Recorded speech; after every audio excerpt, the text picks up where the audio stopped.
My phone rang at 7:14 on a Tuesday morning. I was standing at the kitchen counter, still in my robe, pouring my second cup of coffee. The display said Phil Garrett. Phil and I had worked together at Harmon Engineering for 22 years before we both retired. We grabbed lunch maybe 4 times a year, swapped fishing stories, checked in on each other's health. He wasn't the type to call before 8. I answered, "Gerald." His voice was tight in a way I'd never heard from him before. "I need to tell you something. I've been sitting on this since Saturday, and I can't anymore." I set down my cup. "What is it?" He exhaled slowly. "I was at Meridian Grill Saturday afternoon with my sister-in-law for her birthday, and Gerald, Sandra, was there, in the back booth. She wasn't alone. I didn't say anything. The man she was with, they were holding hands across the table. He kissed her when they got up to leave. "I'm sorry. I thought about not telling you. But if it were me, I'd want to know." I thanked Phil. I told him I appreciated it. I hung up and stood there, with my hand still on the phone, looking out the window at the backyard Sandra had planted with hydrangeas 2 summers ago. I remembered thinking at the time that it was the first time that yard had looked like a home since Margaret died. Sandra had told me Saturday she was visiting her college friend Diane in Augusta. She came home Sunday evening smelling like a different perfume than the one she kept on our bathroom shelf. I am 63 years old. I spent 38 years as a civil engineer. I designed load-bearing structures for a living. I understand pressure. I understand when something is about to give way. I did not throw my cup across the kitchen. I did not call her name up the stairs. I simply stood there and calculated. Sandra left for the gym at Auta, Tredio. I watched her car back out of the driveway. Then I sat down at the kitchen table and thought for a long time. I thought about the last year, the weekend trips she took that became more frequent, always visiting Diane, always vague about details. The way she had started handling the mail before I got to it. The new password on her laptop, she said, was because of a work thing. I ran a small consulting practice from home, still took 2 or 3 projects a year. I had mentioned once that my files felt disorganized since our last trip. She had offered, sweetly, to help me sort through things. I had let her. I thought about Tyler. Sandra's son was 32, smooth in the way some men that age always knew the right thing to say, always found a reason to be around when there were documents on the table or conversations about property.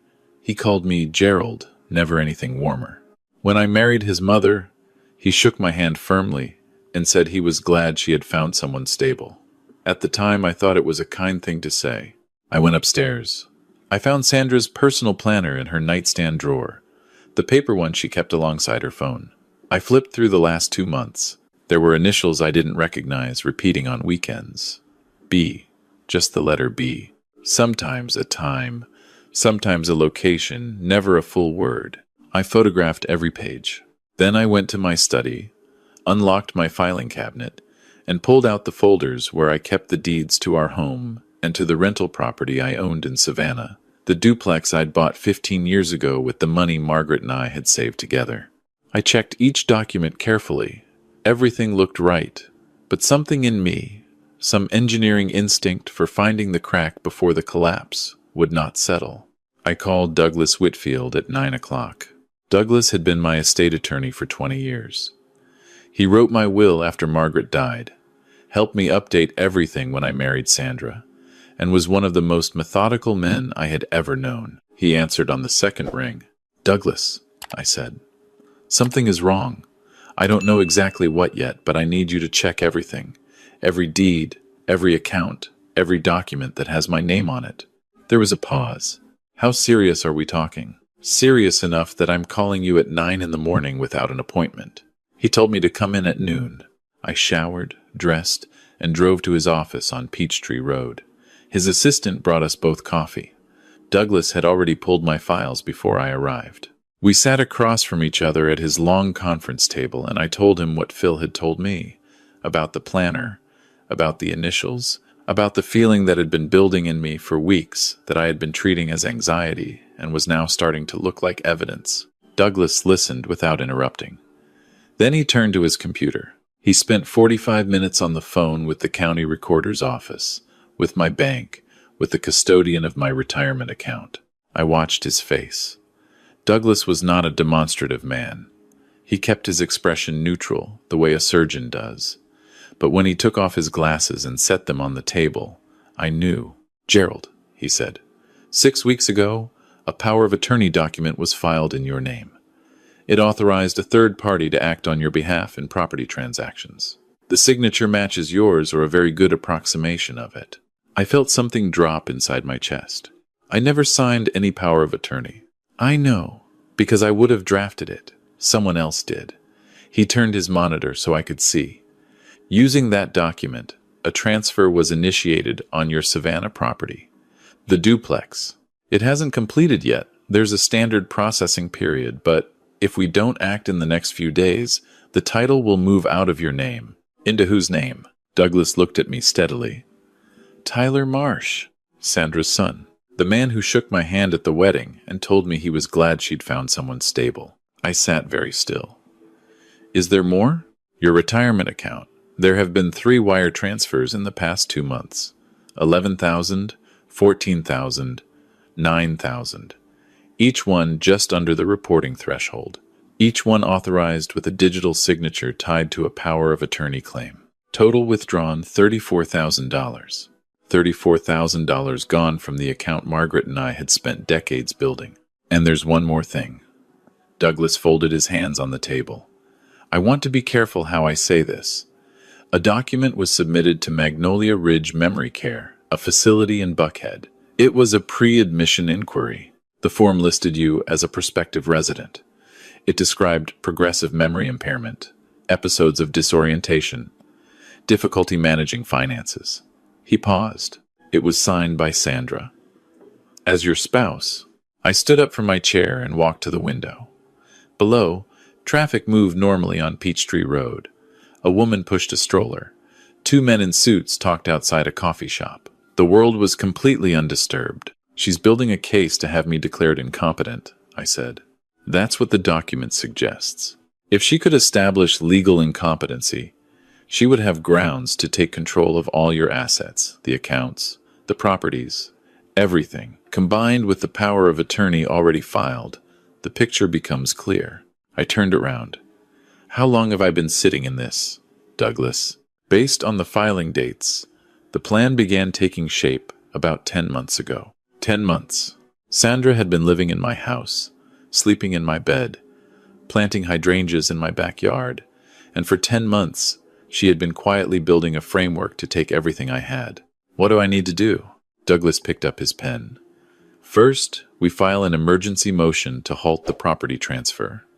I can have that done this afternoon. Second, we freeze the retirement account and flag all 3 wire destinations for investigation. Third, and this is important, Gerald, you need to see a physician, a geriatrician, today, if possible. We need a certified cognitive evaluation on record to destroy this incompetency claim before it gains any traction." "I'm perfectly fine. I know that. Now we need a document that says so." "What about Sandra?" Douglas met my eyes. "You cannot let her know that you know. Not yet. If she realizes the plan has been discovered, she will accelerate. She may try to have you assessed by her own chosen doctor before you can get to one of ours. She may attempt to move money we haven't found yet. You have to go home tonight and act exactly as you did yesterday." I understood.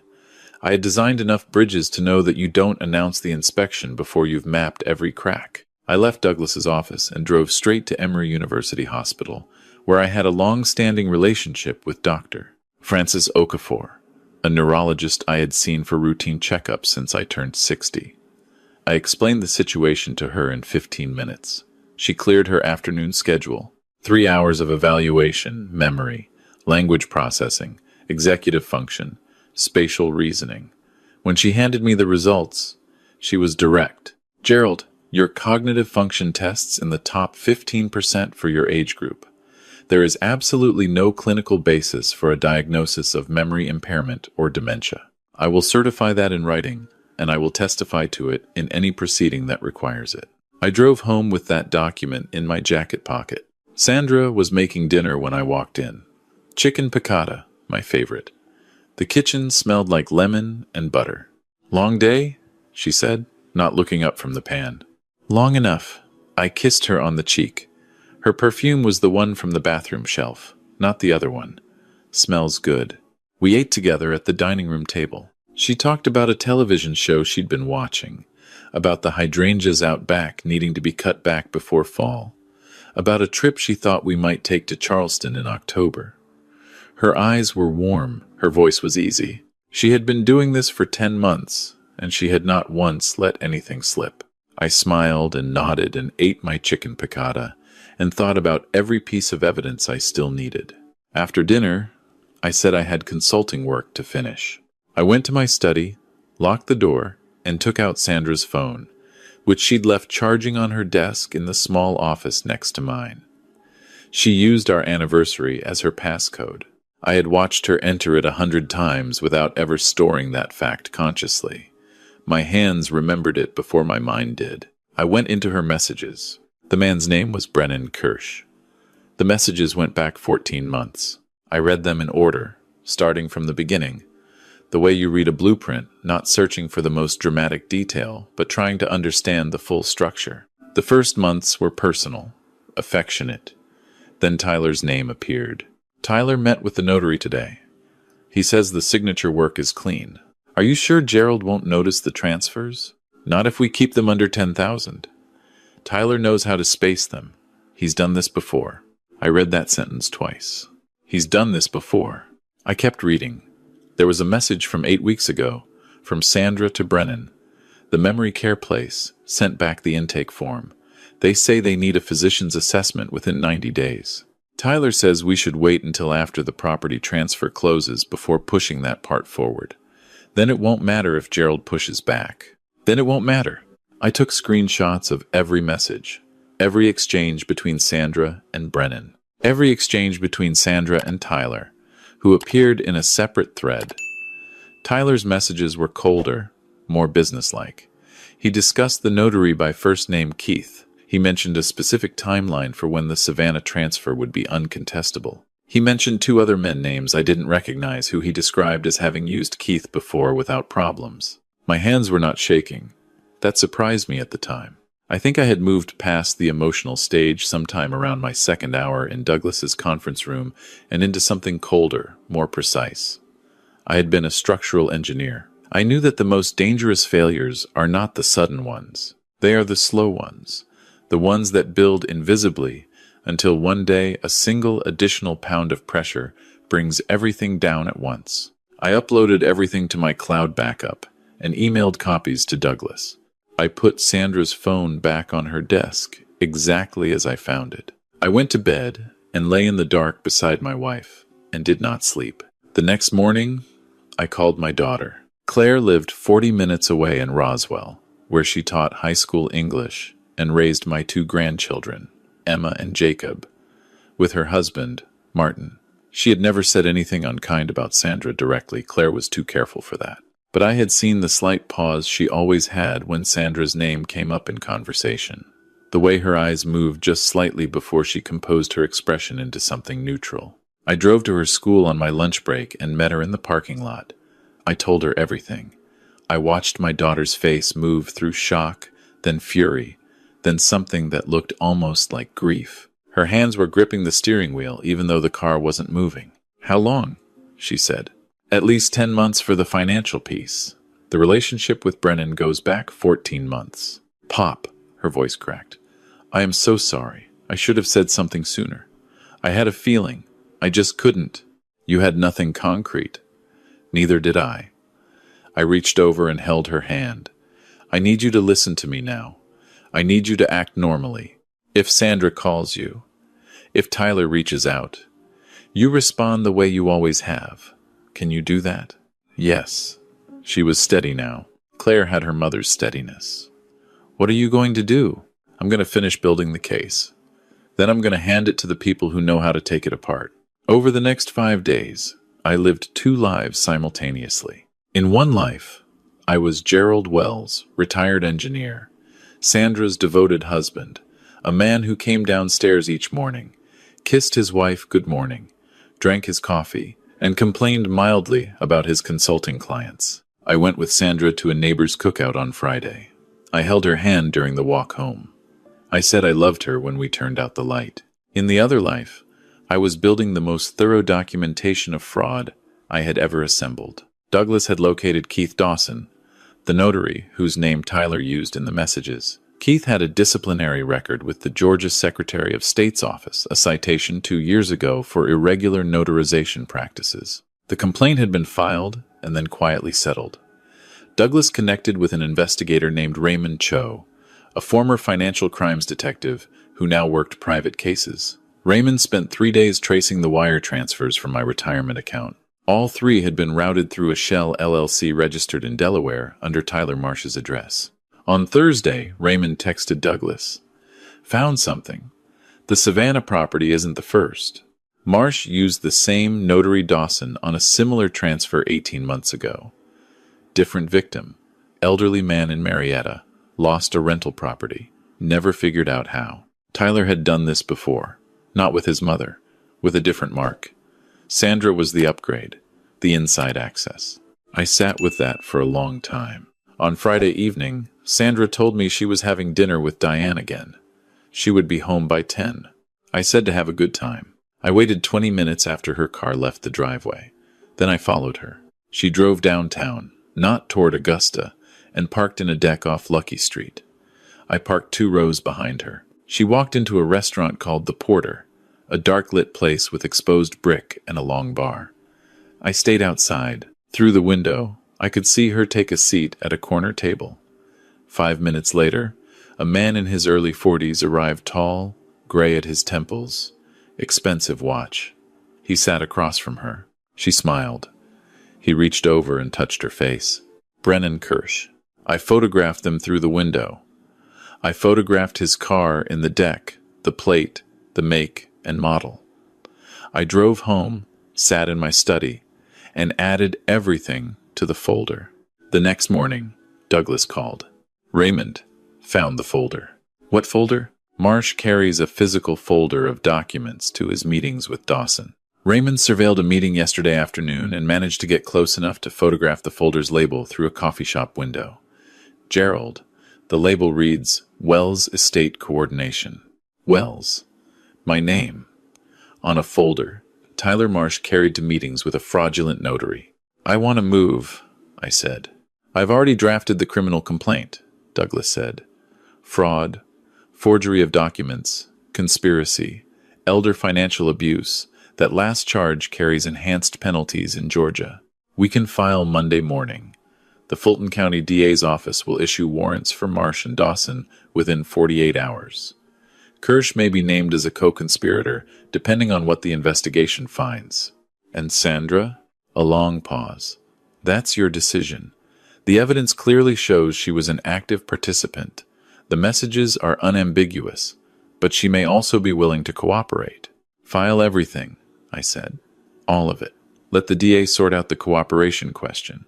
Monday morning, Douglas and I sat across from Assistant District Attorney Pamela Osei in her office on Pryor Street. She was somewhere in her late 40s, precise and direct in a way I immediately respected. Douglas laid out the evidence in sequence: the forged power of attorney, the wire transfers, the memory care pre-admission form, the photographs, the text messages, Raymond's investigative findings, the connection to the Marietta case. Pamela Osei took notes and asked sharp questions. She reviewed the documentation for nearly 2 hours. Then she set down her pen. Mr. Wells, this is a comprehensive case. The financial elder abuse statute alone carries up to 10 years per count. With the forgery and conspiracy charges layered on, we're looking at significant exposure for both Marsh and Dawson. She looked at her notes. Your wife presents a more complicated question. Her participation is documented, but her attorney, once she retains one, will likely offer cooperation in exchange for a plea arrangement. Whatever gives you the strongest case against Marsh and Dawson, I said. It usually works that way. There's something else I need you to know. I slid one more document across the table. I have reason to believe Tyler Marsh used the same method on another victim in Marietta, an elderly man who lost a rental property approximately 18 months ago. That case was never criminally investigated. Pamela Osei looked at the document. Something shifted in her expression, not surprise, but recognition of scope. I'll reach out to Cobb County. By 11 a.m., the warrants had been prepared. I drove home and sat in the living room. Sandra was upstairs. I could hear her moving around in the bedroom, a normal Tuesday morning in our house. The last one. At 12:40, a Fulton County Sheriff's deputy called Douglas to confirm that Tyler Marsh had been taken into custody at his workplace without incident. Keith Dawson was arrested at his home in Smyrna 30 minutes later. At 1:15, 2 detectives arrived at my front door. Sandra came downstairs when she heard the bell. She was wearing a blue cardigan I had bought her for her birthday. She looked past me at the 2 detectives on the porch, and something crossed her face, not quite fear, not quite surprise, something between them that told me she had been waiting for a version of this moment and had simply hoped it wouldn't come. "Mrs. Wells," the lead detective said, "we need to speak with you regarding a fraud investigation. You are not under arrest at this time, but you will need to come with us to provide a statement." She turned to look at me. Her expression changed 3 times in the span of 2 seconds: disbelief, calculation, then something that looked almost like relief. "You knew," she said. "I've known for a while. Elijah." She stopped. She had almost called me by a different name, I realized. Someone she'd spoken to recently. "Gerald. I can explain." "Sandra." I kept my voice level. "Go with them. Get a lawyer. Don't say anything until you have a lawyer." It wasn't kindness. I just didn't want her to give a statement without counsel that could be used to undermine the case against Tyler. She left with the detectives. I stood in the doorway and watched the car go. Then I went inside and called Claire. "It's done," I said. She was at my house within the hour. We sat on the back porch together among Sandra's hydrangeas, and I told her everything that had happened. She cried once, briefly, then stopped herself. She is her mother's daughter. "Are you okay, Pop?" "I will be." Claire's husband Martin brought the kids over that evening. Emma and Jacob didn't know what was happening. They knew something was different, the way children always know without knowing why. Jacob sat next to me on the couch and showed me a video game he'd been playing. Emma fell asleep against my shoulder before dinner was ready. I sat very still so I wouldn't wake her. For the first time in months, the house felt quiet, in a way that was peaceful rather than concealing. Over the following weeks, the picture filled in completely. Sandra retained a defense attorney, and 3 days after her initial statement, formally agreed to cooperate with the prosecution. In exchange for a plea arrangement probation, no prison time, full restitution of the wire-transferred funds, she provided a detailed accounting of the entire plan. It had begun, she told prosecutors, when Tyler came to her 13 months ago and told her he was in serious debt, a failed business venture, a lawsuit from a former partner, money owed to investors who were not patient men. He had proposed the plan with Brennan Kirsch, who connected them to Dawson. Sandra said she had resisted at first, then she hadn't. She also confirmed what I had suspected but had not wanted to name directly. She had not married me out of genuine feeling. She had married me as the mechanism. She had been Kirsch's connection to the inside of my life from the beginning. When Douglas relayed this to me, I did not react the way I expected to. I had grieved the marriage before I ever heard these words. The grief had happened slowly over those silent evenings at the dinner table when I smiled and said her chicken piccata was wonderful. By the time the words came, there was nothing left to collapse. I filed for divorce within the week. Douglas handled everything. Sandra signed without disputing any term. She returned the keys to the house on a Tuesday morning, left the hydrangeas, and drove away in her car. I did not watch her go. The preliminary hearing for Tyler Marsh and Keith Dawson was set for early November. I arrived at the Fulton County Courthouse wearing the same charcoal suit I wore to Margaret's memorial service. The courtroom was fuller than I expected. A journalist from the Atlanta Journal-Constitution had run a piece after the Marietta connection came to light, linking both cases and suggesting there may have been additional victims. There were 2 other older men seated in the gallery. I learned later they were potential victims whose cases were still being investigated. Tyler was brought in wearing an orange jumpsuit, his wrists cuffed in front of him. He looked smaller than I remembered, not in physical size, but in some other dimension. The gravity he'd always projected, that easy confidence, The firm handshake was gone. He looked like what he was, a man who had built his life on finding people who trusted too easily and then taking from them. He did not look at me.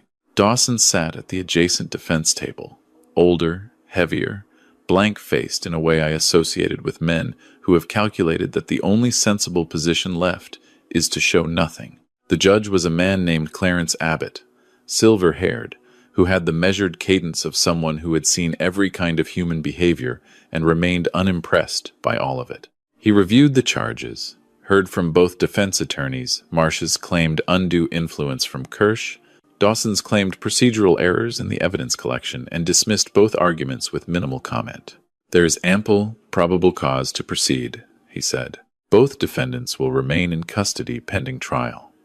Given the interstate elements and the evidence of similar conduct in a separate jurisdiction, I am denying bail." The gavel came down.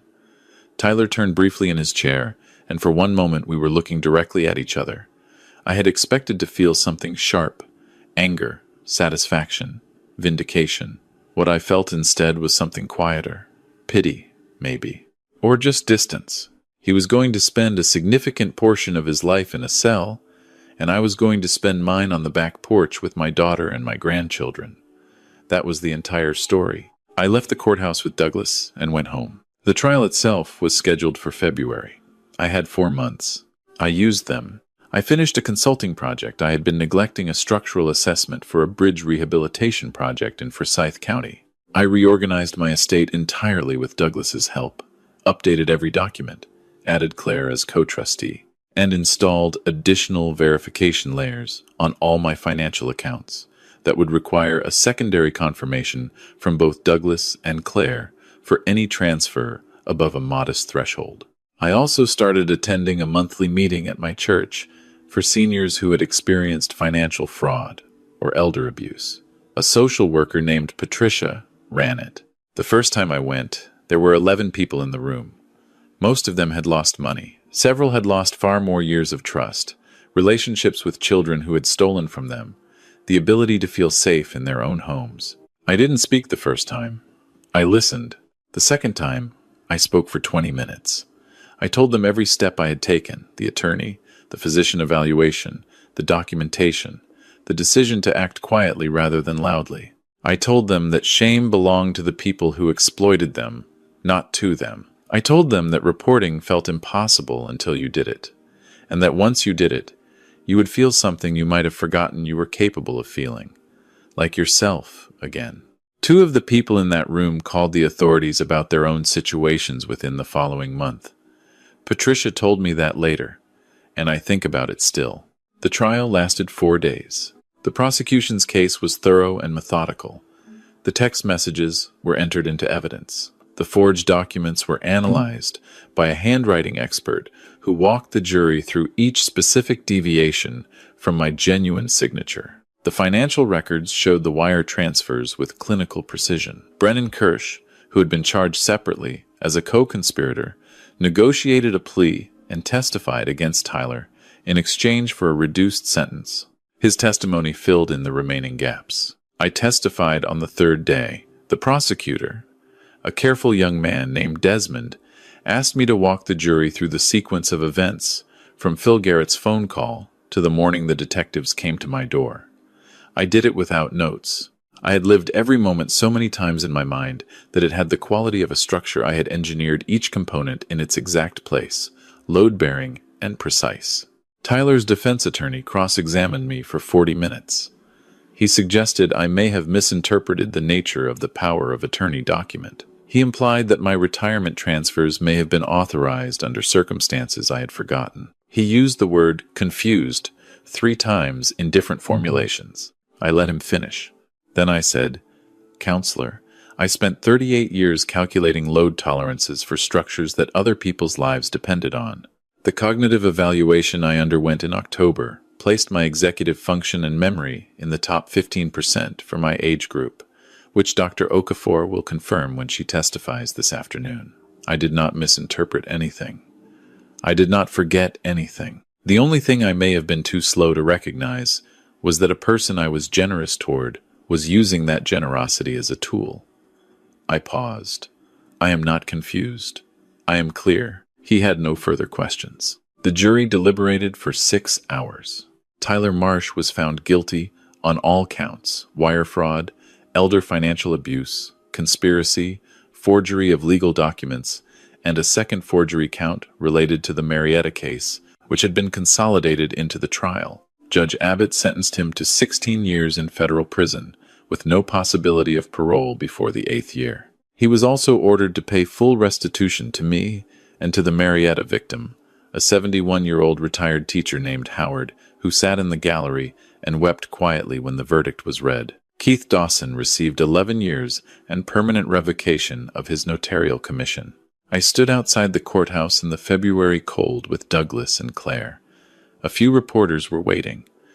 I had decided the night before that I would say something. One of them called out my name. I turned. "Mr. Wells, how do you feel about the verdict?"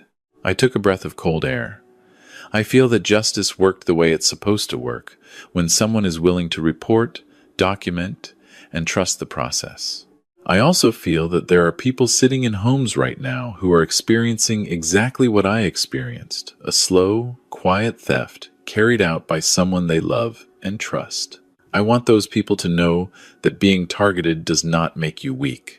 Reporting it does not make you a burden. It makes you the reason the next person doesn't get hurt. I stopped. That's all I have. Claire drove me home. Martin had the kids there. They had made a banner out of butcher paper that read, "Welcome home, Pop Pop," in marker, decorated with Emma's drawings of what I think were supposed to be trophies. Jacob had already started telling me about a movie he wanted to watch. I stood in my own kitchen and looked at my daughter leaning against the counter and my grandchildren arguing cheerfully about what to order for dinner, and I thought about the last time I had stood in this kitchen feeling genuinely at ease. It had been before Sandra, before the slow dismantling had begun. It had maybe been a morning when Margaret was still alive, and the hydrangeas out back were just a strip of unplanted dirt. I thought about Margaret often in those months, not with the acute grief of the years right after she died, but with something steadier gratitude, maybe, for the clarity she had always given me. She would have seen Sandra clearly from the beginning. Margaret had an instinct for people that I had always lacked, and had come to rely on without ever fully acknowledging it. After she was gone, I was more alone than I had let myself understand.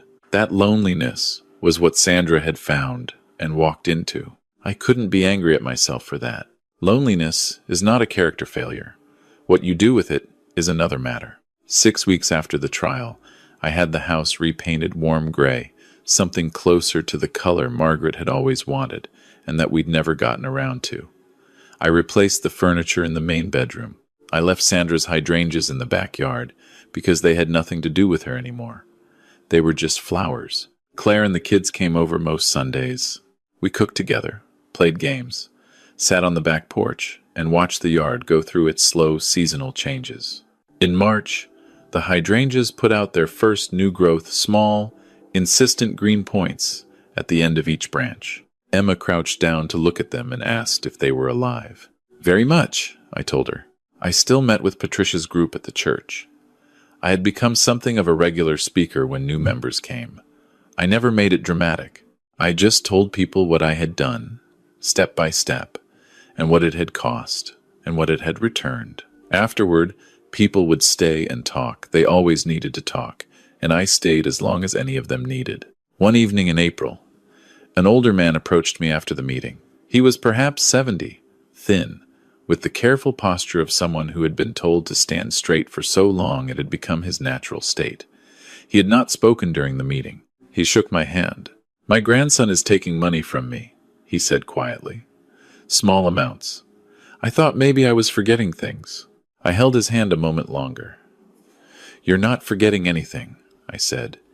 "You just weren't sure you were allowed to say it out loud." He nodded once, sharply, the way a person does when they've finally heard the permission they needed. I gave him Douglas's card. I gave him Dr. Okafor's number. I told him to call me if he had questions about what came next. Walking home that evening through the quiet of my own neighborhood, the same streets I had walked for 15 years, that Margaret had walked with me, that would belong to whatever version of myself I was still becoming. I thought about what Phil Garrett had carried around for a full day before he picked up the phone. The weight of knowing something that would change someone else's life. The calculation of whether to say it at all. I was glad he did. I had been made a target because someone looked at me and saw stillness where I should have seen danger, trust where I should have maintained caution. They had read my grief and my solitude and my age as vulnerabilities. They were not wrong that those things were real. They were wrong about what I would do when I understood what was happening. I did not yell. I did not plead. I did not make a single accusation before I could prove every one of them. I went to my attorney. I went to my doctor.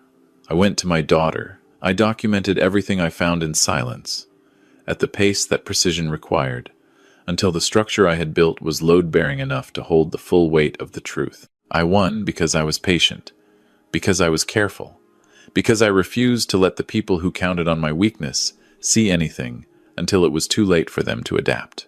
That, I have come to understand, is not a small thing. That evening, I came home, hung up my coat, and went to the kitchen to make coffee. Through the window, the backyard was dark and still. I could make out the shapes of the hydrangeas against the fence, patient and rooted and quietly alive. I poured my coffee and sat down and thought about nothing in particular for a long while. Not about Tyler or Sandra or what had been taken or what had been returned. Just about the quiet, about how much of it was mine now, clean and undivided. Eventually I would get up, call Claire, probably argue with Jacob about bedtime during the call, listen to Emma, practice her reading, agree to come for Sunday dinner. But for now, I just sat. Some victories are loud. They have verdicts and reporters and gavels and people in galleries who stand up when the judge enters. And then there is this kind, the kind that happens in a kitchen at dusk, with a cup of coffee and no one watching. The kind where you simply know with the same certainty and you gave to every structure you ever built, that the foundation is yours again, solid and true, and that nothing built on a lie can stand against it. That is the kind that lasts.